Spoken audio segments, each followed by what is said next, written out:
পণ্ডিত মহাশয় পদ্মা নদী দিয়া নৌকা করিয়া বাড়ি যাইবেন, সেজন্য এক মাল্লায় একখানা নৌকা ভাড়া করিয়াছেন।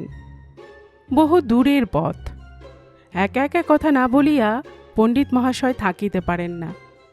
তিনি মাঝিকে জিজ্ঞাসা করিলেন, আচ্ছা মাঝি, তুমি ইতিহাস পড়িয়াছ? মাঝি নৌকা বাহিতে বাহিতে উত্তর করিল, আগে না কর্তা। পণ্ডিত মহাশয় বড় অবাক হইলেন।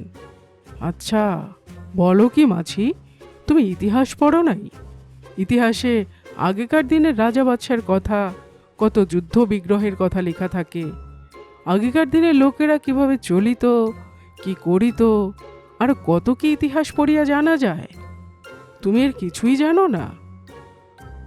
মাঝি বিনয় করিয়া বলিল, না কর্তা, আমি মুখ্যসূক্ষ্ম মানুষ, এসব কিছুই শিখি নাই। খানিক যাইতেই পণ্ডিত মহাশয় আবার জিজ্ঞাসা করিলেন, আচ্ছা মাঝি, তুমি ভূগোল পড়িয়াছ? মাঝি বলিল, না কর্তা।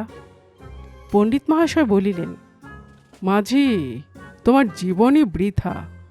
পৃথিবীটা গোলাকার, তার কোন কোনায় কোন দেশ, কোথায় কোন নদী, কোথায় কোন পাহাড়, কোন দেশের লোক কেমন, কোথায় কোন জিনিস পাওয়া যায়, এর সব কিছু ভূগোলে লেখা থাকে। সেই ভূগোল তুমি পড়ো নাই?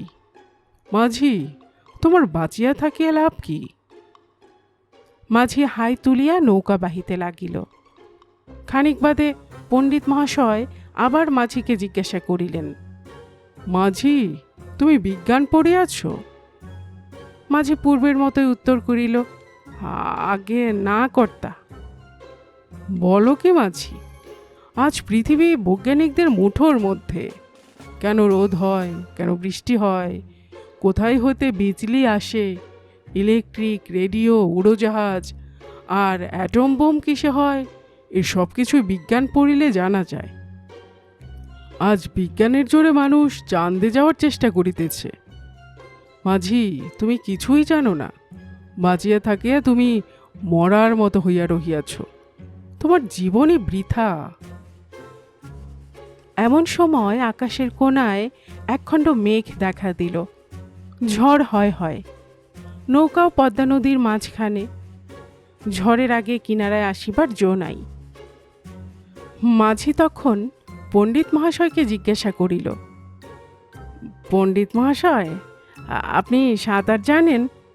আকাশে যে মেঘ করিয়াছে, ঝড় আসিল বলিয়া। পণ্ডিত মহাশয় ভয়ে ভয়ে বলিলেন, না মাঝি, আমি তো সাঁতার জানি না। তখন মাঝি বলিল, আমি ইতিহাস জানি না, ভূগোল জানি না, বিজ্ঞান জানি না, এজন্য আমার জীবন বৃথা বলিয়াছেন। কিন্তু এত জানিয়াও একমাত্র সাঁতার না শেখাতে আপনার জীবনও বৃথা হইতে চলিল।